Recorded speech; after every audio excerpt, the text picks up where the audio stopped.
제가 오랫동안 기억에 남는 프로그램이 하나 있습니다. 이산가족을 찾습니다라는 오래전에 아마 1980년대 초에 그 TV에서 방영된 프로그램일 것입니다.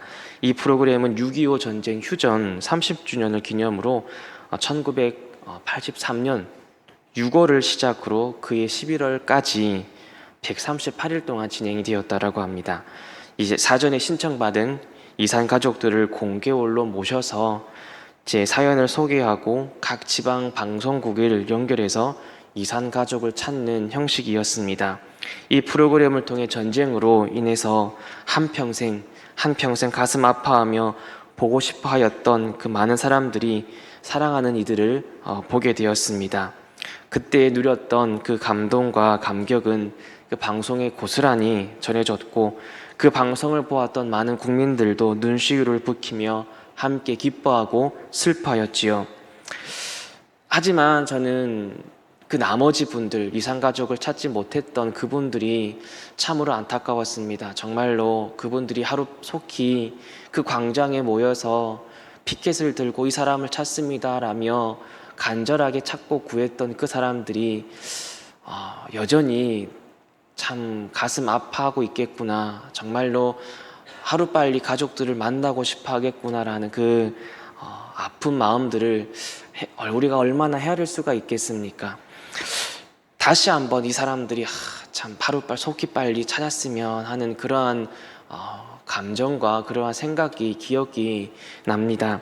여러분, 구약 성경에서 기록된 수많은 선지자들과 믿음의 사람들이 그토록 만나보고 싶어 했던 분이 누구셨겠습니까? 바로 예수 그리스도이십니다. 메시아입니다.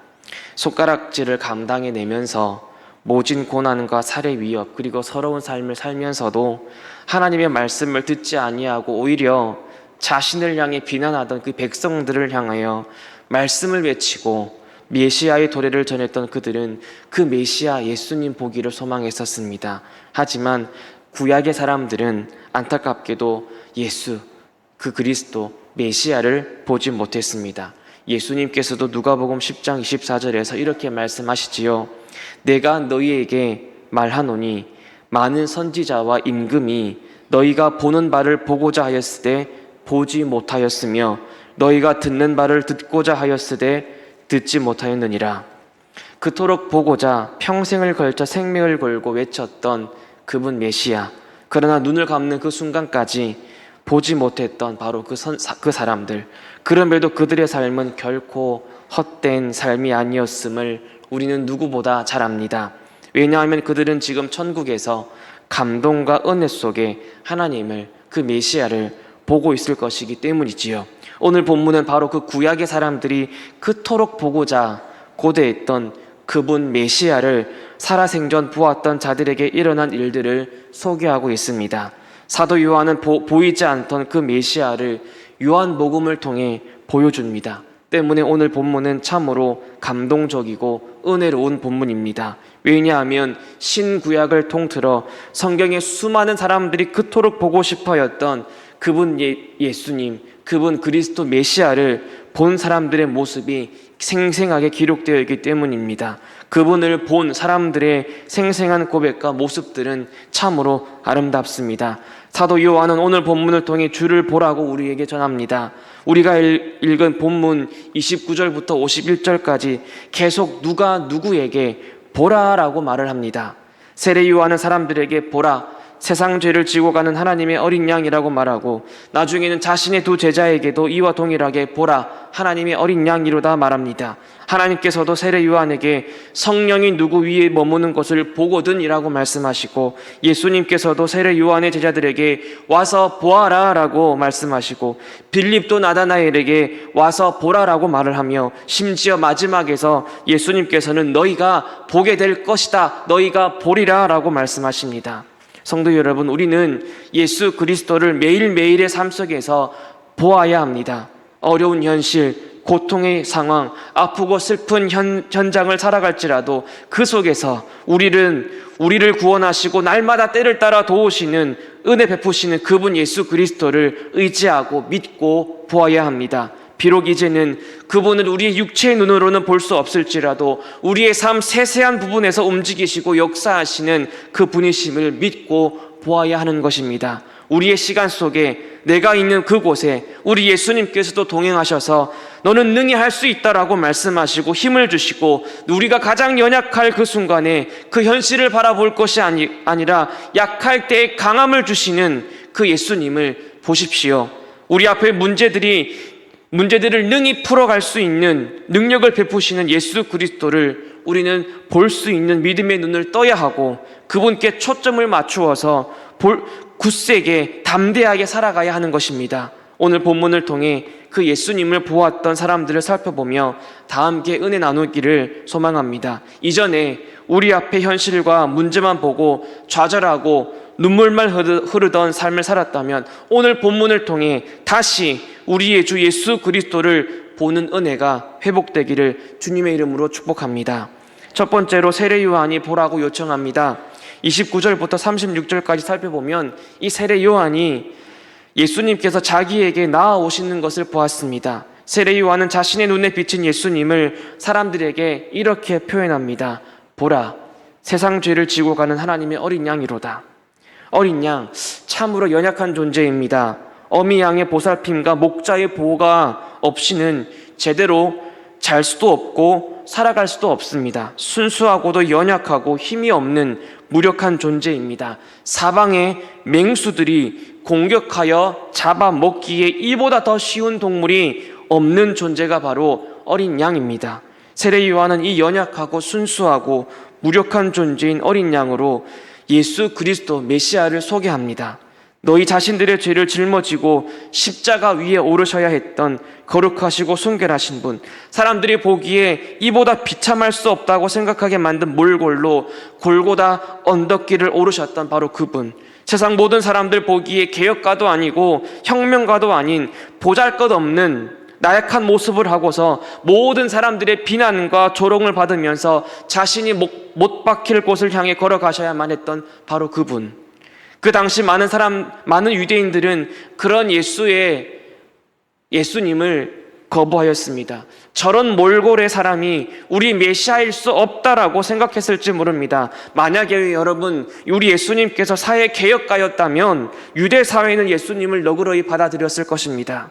또한 윤리와 도덕을 탁월하게 설파하는 혁명가였다면 유대 사회는 어쩌면 예수님을 존중하였을지도 모릅니다. 하지만 세상에 그 무엇보다 가장 먼저 필요로 하는 것은 세상의 죄를 대신 지고 십자가 위에 오르시는 어린 양 예수님이셔야 했습니다. 세상이 그것을 모르기에 세례 요한은 그 메시아를 어린 양으로 선포하고 있습니다. 그런데 거기서 끝나는 것이 아니라 세례 요한은 33절과 34절에서 하나님의 말씀을 듣습니다. 나도 그를 알지 못하였으나 나를 보내어 물로 세례를 베풀라 하신 그이가 나에게 말씀하시되 성령이 내려서 누구 위에 머무는 것을 보거든 그가 곧 성령으로 세례를 베푸는 이인 줄 알라 하셨기에 내가 보고 그가 하나님의 아들이심을 증언하였노라 하니라. 예수님께서 자기 백성에게 성령으로 세례를 베푸는 것이라는 이 세례 요한의 말은 그가 참된 메시아임을 증언하는 동시에 구약에서 약속된 메시아가 오셨다라는 선포입니다. 사도 요한은 이것을 제일 먼저 요한복음을 읽고 있는 1차 독자들, 바로 요한 공동체, 믿음의 공동체에 전하고 싶었던 것 같습니다. 사도 요한은 공동체 성도들에게 모든 무거운 죄짐을 지고 가신 예수 그리스도를 이 시간 보아라라고 말하고 있는 것입니다. 그분이 비록 범죄자처럼 여김을 받아 십자가에 못 박혀 죽은 연약한 모습의 예수일지라도 그분이야말로 지금 우리가 믿고 있는 그리스도 메시아라는 것입니다. 로마의 압제와 동족의 위협과 핍박이 일어나는 그 현실 속에서 우리를 구원하시려고 먼저 압제를 당하시고 위협을 당하시고 고난과 핍박을 당하시고 우리의 모든 죄와 괴로움과 세상의 근심 걱정 거두어서 친히 어깨 위에 메고 가신 예수님 메시아, 그분을 바라보고 현실을 극복하고 담대히 이겨내라고 사도 요한은 말하고 있는 것이 아니겠습니까? 그리하여 먼 훗날 이 모든 고통이 끝나는 그곳에 그토록 보이지 않던 그 예수 그리스도를 보며 다 함께 기뻐하자라고 하는 것이 아닐까요? 그분이 우리를 기다리고 계신다라는 것을 믿음의 눈을 떠서 볼 수 있기를 축복합니다. 성도 여러분, 우리가 가장 필요로 하는 예수님은 우리의 필요를 채워주는 예수님이 아니라 우리를 구원하시는 예수님이심을 기억하십시오. 그분이야말로 구약의 많은 선지자들이 그토록 보고 싶어했던 메시아였습니다. 내가 원하는 메시아가 아닙니다. 내가 바라는 메시아가 아닙니다. 심판대 앞에서 전부 지옥으로 떨어지는 판결을 받을 수밖에 없는 우리를 위해 모든 권세를 버리시고 가장 연약한 곳에서 사람들에게 거부받으셔야만 했던 예수님, 바로 그 십자가 위에 예수 그리스도만이 우리를 죄와 사망에서 구원하시는 분이십니다. 우리는 그분을 우리의 주 그리스도로 보아야 합니다. 실로 우리가 어린 양 같은 연약한 존재가 아닙니까? 오히려 예수님이야말로 참된 목자이십니다.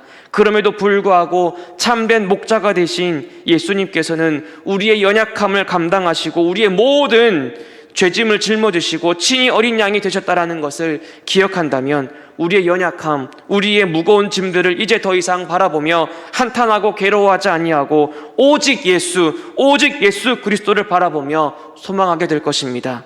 무거운 짐을 지고 계십니까? 우리 안의 연약함 때문에 날마다 넘어지고 괴로워하고 아파하고 계십니까? 이제 우리의 모든 죄를 지고 십자가 위에 오르셨던 하나님의 어린 양만 바라보십시오. 참으로 우리는 이미 예수님을 만났습니다. 참으로 우리는 예수님을 보았습니다. 우리의 모든 죄와 허물과 무거운 짐들을 지시고 우리를 대신하여 모든 조롱과 비난과 채찍을 맞고 참혹한 모습으로 십자가 위에 오르신 예수님을 우리는 이미 만났습니다. 이제 예수 그리스도를 믿고 다시 보십시오. 우리가 원하는 예수님만 보려는 마음을 내려놓고 나 같은 죄인 살리시고 우리의 모든 죄짐 지시고 십자가에 올라가신 하나님의 어린 양 예수 그리스도를 바라보십시오. 우리 대신 죽음 당하신 예수 그리스도 앞에 나아가 뉘우치고 엎드리고 자복하고 말씀에 다시 순종하십시오. 우리 때문에 주님께서 어린 양이 되시고 죽으셨음을 기억해야 합니다. 또한 내 힘으로는 할 수 없는 현실과 상황만 바라볼 것이 아니라 성령으로 세례를 베푸시는 그 능력의 주 예수 그리스도를 보십시오. 앞뒤가 막히고 다급할 때에 그 능력의 주 예수님을 의지하시기를 축복합니다. 두 번째로 세례 요한의 제자가 보라고 요청합니다. 이튿날 세례 요한은 예수님을 다시 보고는 자기의 두 제자에게 이렇게 말을 합니다. 보라, 하나님의 어린 양이로다. 놀랍게도 이 두 제자는 이 말의 의미를 알고 예수님을 따르기 시작합니다. 이 두 제자는 이기적인 목적에서 세례 요한을 버리고 예수님이 더 유명해 보이니까 주님 예수님을 스승으로 모신 게 아닙니다. 세례 요한의 가르침을 이 두 제자는 믿었고 소망했었고 마침내 그 메시아를 보게 되었기에 따른 것입니다. 그런데 이 두 제자는 거기서 그치지 않습니다. 다른 이에게 예수님을 보게 합니다. 안드레는 세례 요한이 말하는 것을 듣고서 예수를 따랐던 두 제자 중 한 사람입니다. 예수님을 만난 안드레가 제일 처음 한 일은 자기 형제 시몬을 찾아간 일이었습니다. 시몬을 만난 안드레가 한 말은 우리가 메시아를 만났다였습니다. 안드레는 감격하며 말을 합니다. 시몬, 그토록 고대하던 고대하던 예수님을 메시아를 우리가 만났어. 그토록 소망하며 기다리던 그리스도를 보았다. 안드레의 말에는 감동이 가득했고 확신과 기쁨이 넘쳤습니다. 또한 이튿날 예수님께서 빌립을 부르신 후에 빌립도 나다나엘을 찾아서 말을 합니다. 모세가 율법에 기록하였고 여러 선지자가 기록한 이를 우리가 만났으니 요셉의 아들 나사렛 예수라. 빌립의 말에도 확신이 가득했고 감동이 넘쳤습니다. 안드레도 시몬에게 메시아를 만났다라고 하였고 빌립도 나다나엘에게 메시아를 만났다라고 표현합니다. 성도 여러분, 우리를 구원하시려고 우리의 모든 죄짐을 지신 하나님 어린 양을 만나셨습니까? 성령으로 세례를 베푸시는 능력의 주 예수님을 만나셨습니까? 그렇다면 우리는 우리가 만난 예수님을 다른 사람들에게도 보게 해야 할 책임이 있습니다. 저들 또한 무거운 죄짐을 지고 힘겹게 살아가는 사람들입니다. 저들 또한 앞뒤가 막히고 다급하게 살아가는 사람들입니다. 저들도 우리가 만난 예수님을 보아야 합니다. 성도 여러분, 우리를 통해 믿지 아니하고 손가락질하며 거부하던 자들이 십자가 위에 예수님을 볼 수 있다면 우리의 사명은 그것으로 족한 것이 아닐까요? 우리의 행실과 말과 인격과 관계 맺음을 통해서 저 믿지 않는 사람들이 자신의 죄를 짊어지고 가신 하나님의 어린 양 예수 그리스도를 보게 된다면 여러분, 우리는요 저 밖 아무도 없는 곳에 홀로 쓰러져서 기운이 다 빠져나갈지라도 서러운 인생이 아닙니다. 헛된 삶을 산 것도 아닙니다. 우리를 보여주는 것이 아니라 우리 안에, 내 안의 것을 자랑하지 아니하고 오히려 내 자신을 감추고 나를 통해 예수 그리스도를 보여주는 그 페이스메이커 같은 인생, 쓸쓸하게 쓰러져 갈지라도 그런 삶이야말로 영광스러운 삶이고 영광스러운 복된 삶이 아니겠습니까? 우리도 예수 그리스도를 만났기 때문입니다. 나를 만나주신 예수님을 보여주는 복된 인생을 사는 우리 모두가 되기를 주님의 이름으로 축복합니다. 세 번째로 예수님께서 보라고 요청합니다. 예수님께서는 세례 요한의 말을 듣고 따르려는 제자들에게 38절에서 무엇을 구하느냐라고 물으셨습니다. 예수님께서는 자신을 따르고자 하는 자들을 보시고 그들이 자신들의 삶에서 진정으로 원하는 것이 무엇인지를 분명히 구하기를 요구하셨던 겁니다. 그들의 대답은 무엇일까요? 랍비여, 어디 계시옵니까? 어디에 있다라는 이 동사의 히브리어 의미는 어디에 머물다, 거주하다라는 뜻입니다. 이 두 제자는 예수님께 이렇게 말하는 것입니다. 스승님, 어디에 머물고 계십니까? 주님 계신 그곳에 이제부터 저희도 함께 하겠습니다. 이들의 말에는 이제부터 주님을 따르는 제자가 되기를 원한다는 상징적인 의미도 포함되어 있음이 분명합니다. 이때 주님의 음성이 무엇입니까? 와서 보라였습니다. 이 주님의 말씀의 뜻은 내가 있는 곳에 너희도 이제 와서 함께 하자라는 것입니다. 나와 함께 하고 싶으냐? 이제 나와 함께 떡을 떼며 마시며 교제하며 살아가자라는 것입니다. 예수님께서는 자신을 찾는 자들의 갈망과 간구를 결코 좌절시키지 않으십니다. 언제든 예수님은 오라고 초청하십니다. 와서 보아라라고 말씀하십니다. 본문 39절은 무엇을 말합니까? 그러므로 그들이 가서 계신 데를 보고 그날 함께 거하니 때가 10시쯤 되었더라 라고 말을 합니다. 예수님께서 거하시는 그곳에 이제 제자들도 함께 거할 수 있게 되었습니다. 참으로 복된 일입니다. 이것은 모든 성도들에게도 영원히 될 일입니다. 예수님께서 요한복음 14장 3절에서 이렇게 말씀하십니다. 가서 너희를 위하여 거처를 예비하면 내가 다시 와서 너희를 내게로 영접하여 나 있는 곳에 너희도 있게 하리라. 사도 요한은 로마의 압제와 동족의 위협을 당하고 이단의 유혹에 고통당하는 이 공동체 성도들에게 이것을 소망하게 하는 것이 아닐까 저는 생각합니다. 나그네로 왔다가 나그네로 가는 우리 성도의 인생, 정말 압제와 위협과 유혹에 고통당하지만 우리의 본향이 천국에 있음을 깨닫고 주를 바라보며 주와 함께 거하기를 소망하고 믿음 안에서 나그네로서 살아가는 성도들을 두 팔 벌려 맞이해 주실 예수 그리스도께서 지금 우리를 기다리고 계신다라는 것을 확신시켜 주고자 사도 요한은 이것을 말하는 게 아닐까요? 성도 여러분, 나그네 인생을 살아가는 우리 모두 주님만 바라보기를 소망합니다. 그리고 그 주님을 따르기를 소망합니다. 그 당시 예수님의 시대에 큰 무리가 그리스도 예수님을 따랐습니다. 많은 사람들은 떡과 물고기를 얻기 위해 따랐고 또 어떤 사람은 자신의 병과 고통을 치료받기 위해 따랐습니다. 또한 그리스도를 따르는 일이 자신의 유익과 성공을 보장한다라고 생각했기에 따르는 사람도 있었습니다. 그러나 진정으로 그리스도의 제자로서 따른 자는 극히 소수였습니다. 그때도 그러하였고 지금도 그러합니다. 예수 그리스도의 제자로서 끝까지 주님을 따르는 우리 모두가 되기를 소망합니다. 성도 여러분, 예수님께서 우리에게 무엇을 구하느냐라고 물으실 때에 우리가 구해야 할 것은 무엇이겠습니까? 여러분, 어떤 것에 여러분의 마음이 놓여 있습니까? 시편 42편 1절의 말씀과 같이 하나님이여 사슴이 시냇물 찾기에 갈급함 같이 내 영혼이 주를 찾기에 갈급합니다 라고 말할 수 있어야 하지 않을까요? 이사야 선지자는 이렇게 말을 합니다. 이사야서 55장 6절과 7절입니다. 우리 다 같이 한번 읽어보겠습니다. 너희는 여호와를 만날 만한 때에 찾으라.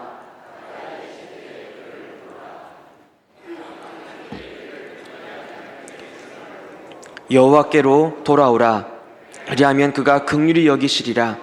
우리 하나님께로 돌아오라. 그가 너그럽게 용서하시리라. 아멘. 우리가 무엇을 찾아야 하겠습니까? 무엇을 구해야 하겠습니까? 바라기는 내가 주님을 따르는 제자가 되기를 원합니다라고 말할 수 있기를 소망합니다. 주님 계신 곳에 나도 함께 있기를 원합니다라고 말할 수 있기를 소망합니다. 예수님을 바라보고 제자 되기를 소망하며 주와 함께 동행하고자 주님 어디 계십니까? 라고 기도하고 부르짖는 자에게 찾으면 찾으라. 그러면 찾을 것이요 라고 말씀하신 그분이 계십니다. 그것을 믿고 날마다 주를 찾아 주님을 따르는 제자로서 서는 우리 모두가 되기를 축복합니다. 다음으로 예수님께서는 시몬과 나다나엘을 보셨습니다. 먼저 안드레의 권유로 시몬은 예수님께로 나아갑니다.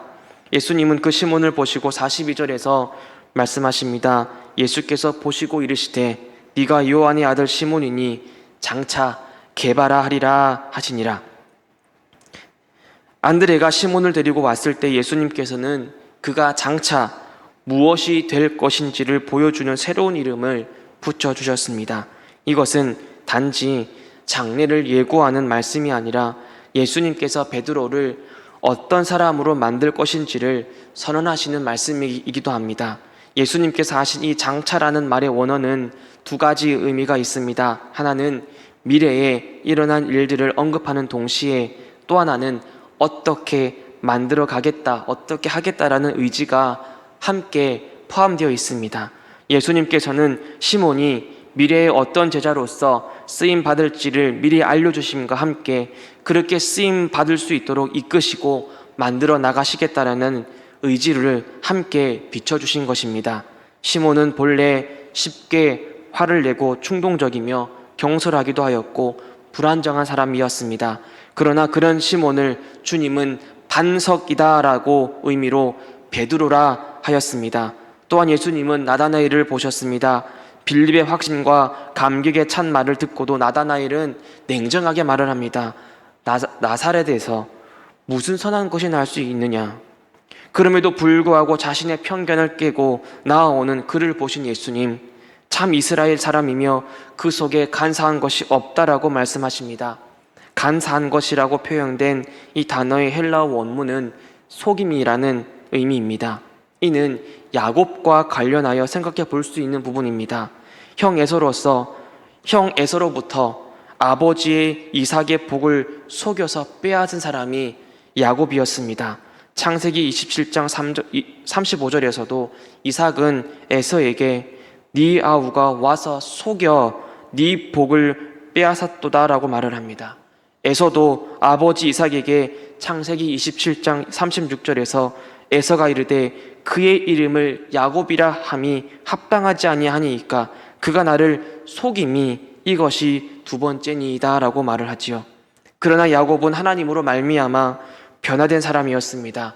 성숙했고 성장한 사람이 되었습니다. 그리하여 속임이라는 이름의 야곱은 야복 강가에서 이스라엘이라고 불리게 됩니다.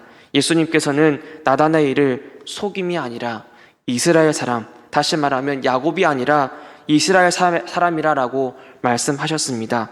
예수님께서 이렇게 말씀하신 이유는 이미 나다나엘이 빌립을 만나기 전 무화과 나무 아래에서 무엇을 하셨는지 이미 보셨기 때문이 아닐까 생각합니다. 학자들에 의하면 이때 무화과 나무 아래에서 나다나엘은 말씀을 묵상하고 기도했다라고 말을 합니다.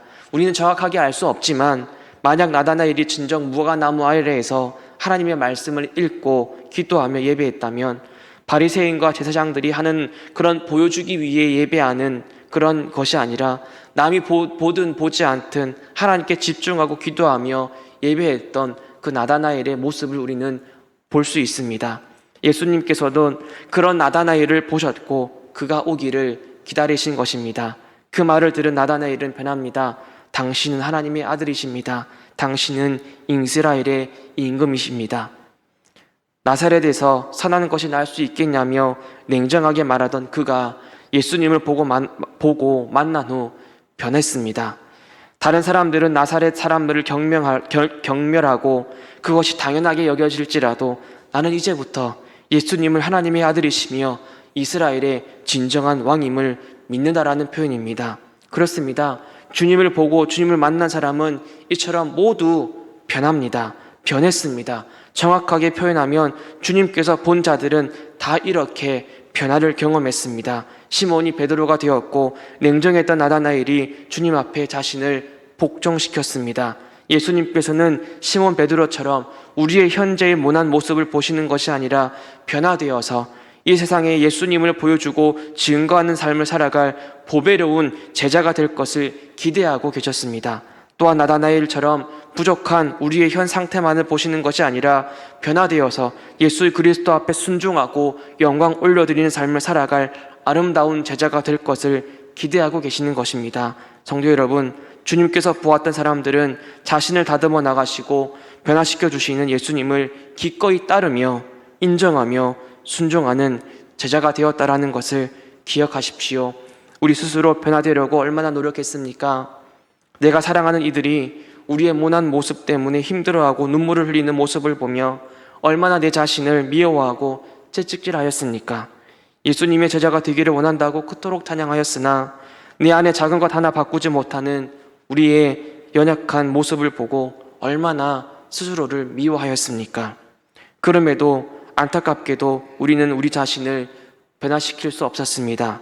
우리가 아무리 노력해도 우리 한 사람, 내 하나 변화시키지 못하는 비참하고 부족한 것이 우리 자신, 우리 한 사람의 모습이었습니다. 그러나 그런 우리 모습일지라도 십자가 위에 예수 그리스도를 바라본다면 예수님께서 친히 우리를 성화시켜 나가실 것입니다. 변화시켜 나가실 것입니다. 예수님께서 눈동자같이 우리를 보고 계시기에 우리는 변화되며 승리하는 것입니다. 온유하시고 겸손하신 예수님께서 우리를 인도하시는 그 길 중간중간에 문하고 거친 우리의 속사람을 깎아내어 주시고 때로는 금을 연단하듯 망치질해 주실 것입니다. 우리 그 예수님을 바라봅시다. 나의 현재의 모난 모습이 아니라 나를 변화시켜서 제자로 쓰시고자 나의 바뀔 모습을 기대해 주시는 그 예수님을 바라봅시다. 우리 안의 연약함과 악함과 단점을 강함과 선함과 장점으로 바꾸어 주실 우리 주 예수 그리스도를 날마다 바라보며 주 안에 어제보다 오늘이 더 나아지는 우리, 어제보다 오늘 더 성숙해져 가는 우리 자신을 기대하며 살아가기를 주님의 이름으로 축복합니다. 마지막으로 예수님께서는 51절에서 제자들에게 이렇게 말씀하십니다. 진실로 진실로 너희에게 이르노니 하늘이 열리고 하나님의 사자들이 인자 위에 오르락 내리락 하는 것을 보리라. 나다나엘은 예수님께서 자신을 무화과 나무 아래에서 보았다라고 함으로 믿게 된 사람이었습니다. 그의 믿음은 어쩌면 이적에 근거한 것이었고 그러한 토대는 약한 것일 수밖에 없었습니다. 예수님께서는 나다나엘에게 이제 그보다 더 큰 놀라운 일들을 보게 될 것이라 약속하십니다. 예수님께서 창세기에서 야곱의 사닥다리 장면을 언급하시며 인자 위에서도 하나님의 사자들이 오르락 내리락 하리라 말씀하신 의미가 무엇일까요? 하나님께서는 베델에서 야곱의 꿈을 통해 나타나셨다면 이제는 독생자 예수님을 통해 하나님 자신을 계시하신다라는 것입니다. 하나님께서 우리 믿는 자들에게 모든 축복을 베푸시는 중심에 예수님, 그 예수님이 계신다라는 것이지요. 구원을 베푸신 놀라운 복들이 예수님을 통하여 예수님께서 행하시는 표적들과 말씀과 삶과 십자가에서의 죽으심과 부활을 통해 주어진다라는 것입니다. 그 크고 놀라운 일들은 바로 2장에서 가나의 혼례 잔치를 있었던 일들 시작으로 십자가 위에 구원과 회복의 생명의 길을 여셔서 앞으로 주를 바라보고 믿고 따르를 모든 제자들에게 이 소망을 주심으로 나아갑니다. 예수님께서는 이제부터 이 크고 놀라운 일들을 너희가 보게 될 것이고 이것을 소망하고 기대하라고 기뻐하고 믿고 즐거워하라고 하시는 것이지요. 이처럼 너희가 보리라라고 말씀하신 예수님의 말씀은 지금 오늘 듣고 있는 우리에게 예수 그리스도께서 왕으로 다시 오시고 우리를 영접하여 하나님의 아버지의 집으로 데려갈 그때까지 기대하고 확신하고 바라보게 합니다. 우리의 삶이 아무리 힘들고 거칠어도 우리는 예수님께서 하신 그 말씀, 너희가 보리라는 그 말씀을 힘입어 살아야 합니다. 우리는 장차 왕으로 오시는 예수님을 보게 될 것입니다. 그리고 우리의 삶의 현장, 우리의 현실 속에서도 살아 역사하시는 예수님의 크고 놀라운 일들을 보게 될 것입니다. 1장 11절과 12절의 말씀이 무엇을 증거합니까? 자기 땅에 오매 자기 백성이 영접하지 아니하였으나 영접하는 자 곧 그 이름을 믿는 자들에게는 하나님의 자녀가 되는 권세를 주셨으니, 이스라엘 백성들이 전체적으로는 그를 영접하지 않았습니다. 오히려 예수님을 시험하였습니다. 바리새인과 서기관들과 사두개인들은 예수님을 찾아가 표적을 보여달라고 하였지요. 마태복음 살펴보면 12장과 16장에서 기록된 것을 보면 이들은 2번이나 이 표적을 구합니다. 이는 기적을 보면 믿을 수 있겠다라는 고백이 아닙니다. 예수님으로 하여금 하나님의 아들임을 증명하라는 압박이고 심히 악한 교만이었습니다.